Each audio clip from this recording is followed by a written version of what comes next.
ඉතින් සුබ දවසක් කියලා පිළිගන්නවා අද ජොබ් ගයිඩ් ශ්‍රී ලංකා channel එකට.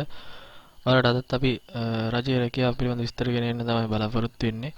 අද ඔයාලට අපි ගෙන එන්නේ හෙද සහායක රැකියාව සඳහා වන පුරප්පාඩු සඳහා වන විස්තර පිළිබඳවයි. ජෙනරාල් ශ්‍රීමත් ජෝන් කොතලාවල ආරක්ෂක විශ්වවිද්‍යාලයේ මගින් තමයි මේ පුරප්පාඩු සඳහා කැඳවා තිබෙන්නේ 2021 වර්ෂය සඳහා හෙද සහායක සඳහා.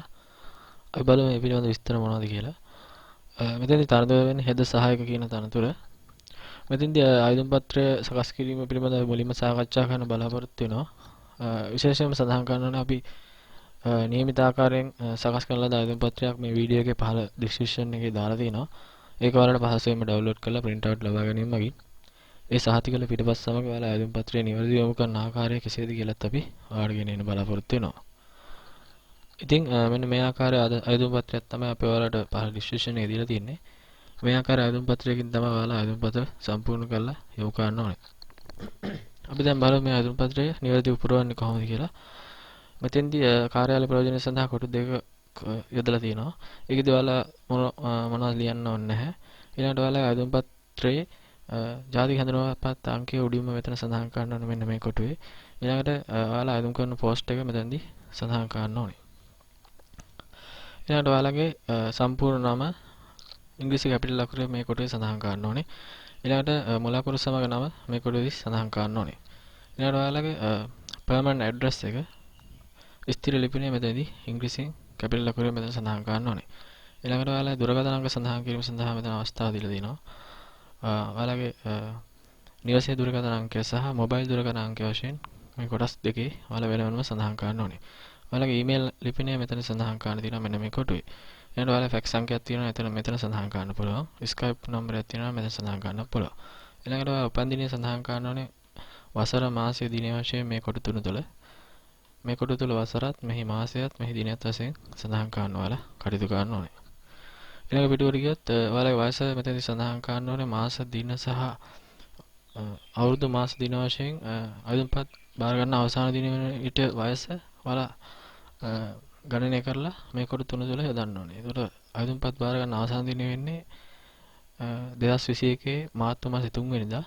ඒ මාර්තු මාසේ 3 වෙනිදා වන විට ඔයාලගේ තියෙන වයස අවුරුදු මාස දින වශයෙන් මේ කොටු තුන තුළ යොදන්න ඔයාලා කටයුතු කරන්න ඕනේ. ඊළඟට ඔයාලගේ සිවිල් තත්ත්වය විමසලා තියෙනවා. විවාහක හෝ තනිකඩද කියලා. ඒ අදාළ කොටුව තුළ ඔයාලා ඒක සඳහන් කරන්න ඕනේ. ඊළඟ ඔයාලගේ ස්ත්‍රී පුරුෂ භාවය සඳහන් කරන්න තියෙනවා මේල් or ෆීමේල් වශයෙන්. ඒ නිවැරදි ඔයාලා අදාළ කොටස එක සම්පූර්ණ කරන්න ඕනේ. ඊළඟට ඔයාලගේ ශ්‍රී ලංකා පුරවැසි භාවය විමසලා තියෙනවා. ඒක උපතින් හෝ ලියාපදිංචි වීමෙන් කියලා සඳහන් කරලා තියෙනවා. ඔයාලා උපතින් වශයෙන්ත් ලියාපදිංචි වෙන්න ඒ වශයෙන්ත් සඳහන් කරන්න ඕනේ. ඊළඟට ඔයාලා සහභාගී වුණ ඔයාලා ගිය පාසල් පිළිබඳ විස්තර ඇතුළත් කරන මේ කොටුව සඳහන් කරලා තියෙනවා. ඔයාලා පාසල් වල විස්තර මෙතන මේ කොටුව තුළ ඇතුළත් කරන්න ඕනේ. ඊළඟ කොටසින් සඳහන් වෙන්නේ ඔයාලා විශ්වවිද්‍යාල අධ්‍යාපනය ලබා තියෙනවා නම් ඒ පිළිබඳ විස්තර ඇතුළත් කරන තමයි මේ කොටුව සඳහන් කරලා තියෙන්නේ. නමුත් මේ තනතුර සඳහා විශ්වවිද්‍යාල අධ්‍යාපනයක් විමසා සිටින්නේ නැහැ. අමතර සුසුම වශයෙන් ඔයාලට ඩිග්‍රියක් වගේ දෙයක් තියෙනවා නම් ඒ පිළිබඳ විස්තර මේ කොටුවෙන් ඇතුළත් කිරීමේ හැකියාව දීලා තියෙනවා. එයාට අමතරව වෙනත් වැඩිදුර අධ්‍යාපන තොරතුරු ඇතුළත් කරන්න තියෙනවා. post graduate qualifications යටතේ තවත් ඔයාගේ සුසුකම් තියෙනවා නම් ඒ පිළිබඳවත් මෙතන ඇතුළත් කිරීමේ හැකියාව ලබා දීලා තියෙනවා. නමුත් මේ රැකියාව සඳහා ඒ සුසුකම් අදාළ වෙන්නේ නැහැ. ඊළඟ කොටසේ ගියොත් professional qualifications යටතේ ඔයාලට ඇතුළත් කරන්න පුළුවන්. ඔයාලගේ වෘත්තීය සුසුකම් මේ තනතුරට අදාළ වෙන වෘත්තීය සුසුකම් මොනවද කියලා මෙතනදී ඔයාලට ඇතුළත් කිරීමේ හැකියාව තියෙනවා. එතකොට ඒ අදාළ කරන පාඨමාලාව පිළිබඳ විස්තර මෙතනදී ඇතුළත් කරන්න ඕනේ. ඒ ක්වොලිෆිකේෂන් එකේ නම, පාඨමාලාවේ නම, effective date එක යටතේ ඒක effective වෙන date එක සඳහන් කරන්න ඕනේ. ඔයාලා ආයතන ලබාගත් ආයතනයේ නම මෙතන සඳහන් කරන්න ඕනේ. ඊළඟ duration යටතේ ඔයාලා කුමන අවුරුද්දේ සිට කුමන අවුරුද්ද දක්වාද මේක හැදෑරුවේ කියලා සඳහන් කරන්නත්. ඒක කොපමණ කාලයක් සැදෑරුවද කියලා අවුරුදු සහ මාස වශයෙන් මේ කොටු දෙක තුල සඳහන් කරන්නත් ඕනේ. ඊට අමතරව ඒ පාඨමාලාවේ සහතිකේ පිටපතක් ඔයාලා මේ ආයුධ පත්‍රය සමග අමුණන්න ඕනේ. ආයුධ පත්‍රය සමග අමුණද්දී ආයුධ පත්‍රයේ ඒ සහතිකේ අංක කරලා අංකණය කරලා තමයි අමුණන්න ඕනේ. අංකණය කරපු අංකය මේ annex number යටතේ ඔයාලා මෙතන යොදන්න ඕනේ. අංක 1 නම් මේක දැන් මුල්ම සර්ටිෆිකේට් එක නිසා අංක 1 නම් 1 කියලා මෙතන සඳහන් කරන්න ඕනේ. අර සහතිකෙත් ඔයාලා 1 කියලා සඳහන් කරලා දෙන්න ඕනේ. මේ ආකාරයෙන් ඔයාලගේ වෘත්තීය සුසුකම් මෙතන ඇතුළත් කරන්න පුළුවන්. ඊළඟට ඔයාලා ප්‍රසන්ට් ඔකියුපේෂන් යටතේ ඔයාලා දැනට සේවය කරන රැකියාව පිළිබඳ විස්තර මෙතන ඇතුළත් කරන්න දීලා තියෙනවා. එහිදීත් ඔයාලා රැකියාව කරන ස්ථානයේ නම මෙතන සඳහන් කරලා තියෙනවා. දැනට දරන තනතුර සඳහන් කරන්න තියෙනවා. ඔයාලා දැනට කරන සේවා මොනවද කියලා සඳහන් කරන්න තියෙනවා කෙටියෙන්. ඊළඟට ඔයාලා දැනටමත් ලබන මාසික සැලරි එක පිළිබඳ විස්තර මෙතන ඇතුළත් කරන්න පුළුවන්. ඊළඟට ඔයාලා පීරියඩ් ඔෆ් සර්විස් කොපමණ කාලයක් මේ දැනට සේවය කරන තනතුරේ සේවය කරලා තියෙනවද කියලා ඒ වර්ෂයේ සිට මේ වර්ෂය දක්වා කියලා මෙතන from to කියලා තියෙනවා. ඒ කොපමණ කාලයක්ද කියලා අවුරුදු සහ මාස වශයෙන් සඳහන් කරන්න පුළුවන්. ඒ පිළිබඳ සහතිකයත් ඔයාලා අර කලින් සඳහන් කළා වගේ අංකයක් යොදලා ඒ annex අංකය මෙතන සඳහන් කරන්නත් ඕනේ. ඊළඟට ඔයාලා මීට පෙර රැකියා කළ ස්ථානවල විස්තර ඇතුළත් කරන මේ කොටුව ලබා දීලා තිනවා. මේ කලින් ආකාරයෙන්ම අපි සඳහන් කළ ආකාරයෙන්ම කොටු කිහිපයක් තමයි ලබා දීලා තින්නේ. ඒ ආකාරයෙන්ම පුරවලා ඔයාලා අදුම් පත්‍රය යොමු කරන්න ඕනේ. ඒකේ annex number යටතේ ඔයාලගේ සහතික ඉදිරිපත් කරන්න කටයුතු කරන්න ඕනේ. ඊළඟට අදුම් පත්‍රයේ සඳහන් වෙන්නේ extra curricular activities කියලා. ඔයාලා අමතර සුසුකම් තියෙනවා නම් ඔයාලා මෙන්න මේ කොටුව තුළ සඳහන් කරන්න හැකියාව තියෙනවා. ඊළඟට ඔයාලා special details administrative experience කියලා තියෙනවා. ඒක පරිපාලන රැකියාව සඳහා තමයි මේ කොටස වෙන්නේ. ඔයාලට මෙහිදී මේ තනතුර සඳහා ඒ කොටස සම්පූර්ණ කිරීමේ අවශ්‍යතාවයක් මතුවෙන්නේ නැහැ. වෙන විශේෂ කරුණු තියෙනවා නම් ඔයාලා මෙන්න මේ කොටුව තුළ ඇතුළත් කිරීමේ හැකියාවත් ලබා දීලා තියෙනවා. ඊළඟට ඔයාලා මීට අමතරව ඔයාලා විමසලා තියෙනවා ඔයාලා මීට පෙර යම්කිසි ආයතනයක් සමග ගිවිසුම්ගත වෙලා තියෙනවද? යම්කිසි අධ්‍යාපන වැඩසටහනක් සමග ගිවිසුම්ගත වෙලා තියෙනවද කියලා අහලා තියෙනවා. ඒක yes or no කියලා දාන්න ඕනේ. yes කියලා එදුවොත් ඔයාලට ඒ පිළිබඳ විස්තර මෙන්න මේ මෙතනින් එහා කොටු තුළ පුරවන්නට වෙනවා. මේ කොටු තුළ පුරවන්න තියෙන්නේ ඔයාලා යම්කිසි ගිවිසුමකට යටත් වෙලා තියෙනවනේ ඒ පිළිබඳ විස්තර තමයි මේ කොටසේ ඇතුළත් කරන්න තියෙන්නේ. ඊට අමතරව ඊළඟට තියෙන්නේ ආදුම් පත්‍රයේ ඔයාලා ඥාතින් ඕන දෙදෙනෙකුගේ විස්තර ඇතුළත් කිරීමේ හැකියාව තමයි ඊළඟට තියෙන්නේ. එහිදී ඔවුන්ගේ නම, ලිපිනය, රැකියාව සහ දුරකථන අංකයන් සඳහන් කරන්න මෙතන අවස්ථාව දීලා තියෙනවා. මේ දෙදෙනෙක්ගේ විස්තර. ඊළඟට ඔයාලා මේ නියෝජිත තොරතුරු සපයන බවට සහතික කරලා අස්වැන්න යොදන්න තමයි තියෙන්නේ. එහිදී නියෝජිත තොරතුරු සපයන බවට මෙසේ සඳහන් කරලා තියෙනවා. ඊට අමතරව මේක සඳහන් කරලා තියෙනවා.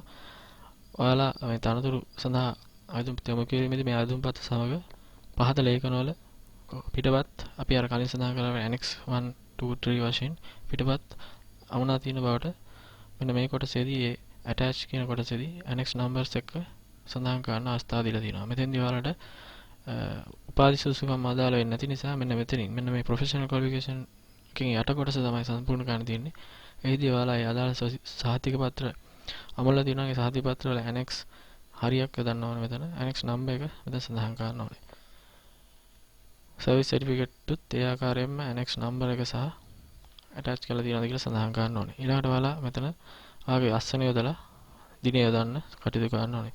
ඊළඟට ඔයාලා දැනටමත් රැකියාවක් කරනවා නම් ඒ රැකියාවෙන් මේ රැකියාව ලැබුණ විට නිදහස් කරන බවට විශේෂයෙන්ම රාජ්‍ය සේවයේ කටයුතු කරනවා නම් මේ රැකියාව අලුත් රැකියාව ලැබුව විට පරණ රැකියාව නිදහස් කරන බවට මේ දැනට ඔයාලා සේවය කරන රාජ්‍ය ප්‍රධානියගෙන් ඒ ආයතන ප්‍රධානියගෙන් අවසර පත්‍රයක් ලබා ගැනීම සඳහා මේ කොටසේ සිදු වෙන්නේ. එහිදී ඒ ආයතන ප්‍රධානිය අත්සන් කරලා ඒ විස්තර ඔයාලට මෙතනදී ලබා දෙන්න ඕනේ මේ ආයතන පත්‍රය සමග.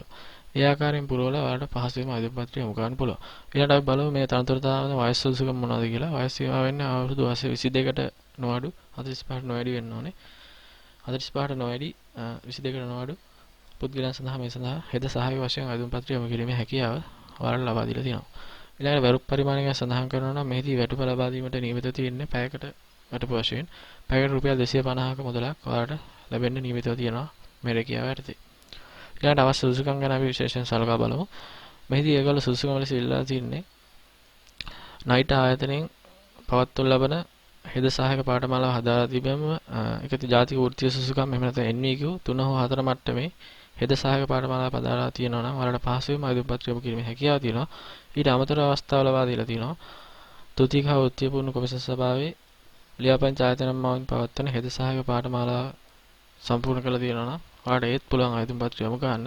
එහෙම නැත්නම් ශ්‍රී ලංකා පෞද්ගලික වෛද්‍ය නියාමන කොමිසම් සභාව ශ්‍රී ලංකා පෞද්ගලික වෛද්‍ය නියාමන සභාව යටතේ ලියාපදිංචි වී ඇති හෙද පුහුණු ආයතනයකින් හෙද පාඨමාලා හදාරලා ඊට අමතරව අවම වසරක පුහුණුවක් තියෙනවා නම් වසරක පළපුරුද්දක් තියෙනවා නම් ඒත් ඔයාලට පුළුවන් මේ සඳහා ඉදිරිපත් යොමු කරන්න. ඊළඟ විශේෂ සුසුකම් ලෙස සඳහන් කරලා තියෙනවා සාමාන්‍ය පෙළ විභාගයේදී භාෂාව, ගණිතය, විද්‍යාව හා ඉංග්‍රීසි විෂයන් සඳහා ස්වීය සමාර්ථ 4ක් සහිතව දෙවරකට නොවැඩි වාර ගණනකදී විෂයන් 6කින් සාමාන්‍ය පෙළ විභාගයේ සමත් වෙලා තියෙනවා නම් මේගොල්ලෝ සම්මුඛ පරීක්ෂණයේදී විශේෂ සුසුකම් ලෙස සලකලා බලනවා. ඒක ඇත්තට මූලික සුසුකම් නෙමෙයි. ඒක විශේෂ සුසුකම් ලෙස තමයි සලකලා බලන්නේ. ප්‍රධාන වශයෙන් බලන්නේ හෙද සහායක පාඨමාලාවක් හදාලා තියෙනවා. ඔයාලට පහසුවෙන්ම මේ සඳහා රැකියාව සඳහා ආයතන පත්‍රය යොමු කිරීමේ හැකියාව පවතිනවා කියලා තමයි මෙතන සඳහන් වෙන්නේ. ඊළඟට බලමු ආයතන පත්‍රය යොමු කරන ආකාරය පිළිබඳව. අපි කලින් සඳහන් කරා වගේ නිසි අයුරින් ඒ ආයතන පත්‍ර පහස වීඩියෝ එකේ ඩිස්ක්‍රිප්ෂන් එකෙන් ඩවුන්ලෝඩ් කරගෙන print out අරගෙන නිවැරදි ආකාරයෙන් පුරවලා ඒ සහතික පත්‍ර annex කරලා annex අමුණලා ඒ සහතික කළාද අධ්‍යාපන වෘත්ති හා සේවා සහතික වල ඡායාපිටපත් සමග ලියාපදිංචි තැපැලෙන් තමයි ආයතන පත්‍රය යොමු කරන්න ඕනේ. අවසාන දිනේදී 2021 තුන්වෙනි මාසේ 3 වෙනිදාට ප්‍රථම මෙන්න මේ කියන ලිපිනයට ඔයාලා ආයතන පත්‍රය යොමු කරන්න ඕනේ. විධායක අධ්‍යක්ෂ විශ්වවිද්‍යාල රෝහල ජනරාල් ශ්‍රීමත් ජෝන් කොතලාවක ආරක්ෂක විශ්වවිද්‍යාලයේ වේරහැර කියන ලිපිනයට ලියාපදිංචි තැපැලෙන් තමයි ආයතන පත්‍රය යොමු කරන්න ඕනේ. ආයතන පත්‍රය යොමු කරද්දී ලියුම්කාරය වම්පස ඉහළ කෙළවරේ ඔයාලා හෙද සහායක තනතුර සඳහා ආයතන පත්‍රය යොමු කිරීම කියලා සඳහන් කරන්නත් අමතක කරන්න එපා. ඊළඟට ප්‍රමාද වූ අසම්පූර්ණ ආයතනපත් ප්‍රතික්ෂේප කරන බට සඳහන් කරලා තියෙනවා. ඊළඟ කැටි ලයිස්තුගත කරලා සුසුකම් ඇති අය කැටි ලයිස්තුගත කිරීමෙන් තමයි තෝරා ගැනීම සිදු කරන්න කියලා සඳහන් කරලා තියෙනවා. වැඩිදුර විස්තර මේ කියන වෙබ්සයිට් එකෙන් ඔයාලට ලබා ගැනීම හැකියාවක් තියෙනවා. ඉතින් මේ ආකාරයෙන් ඔයාලට පහසුවෙන්ම මේක අන්තර්ගත සඳහා ආයතනපත් යොමු කිරීමේ හැකියාව තියෙනවා. ඔයාලට තියෙන ප්‍රශ්න පිළිබඳව කමෙන්ට් සෙක්ෂන් එකේ දාන්න කියලා ඉල්ලා සිටිනවා. අපිත් එක්ක දිගටම රැඳිලා ඉන්න කියලා ආරාධනා කරනවා ජොබ් ගයිඩ් ශ්‍රී ලංකා සමග. තවත් රජයේ රැකියා සහ ඒ පිළිබඳ ආයුධ පත්‍ර නොමිලේම ඔයාලට ගෙන එන්නටත් අපි බලාපොරොත්තු වෙනවා. ඔයාලට සුබ දවසක් කියලා ප්‍රාර්ථනා කරනවා.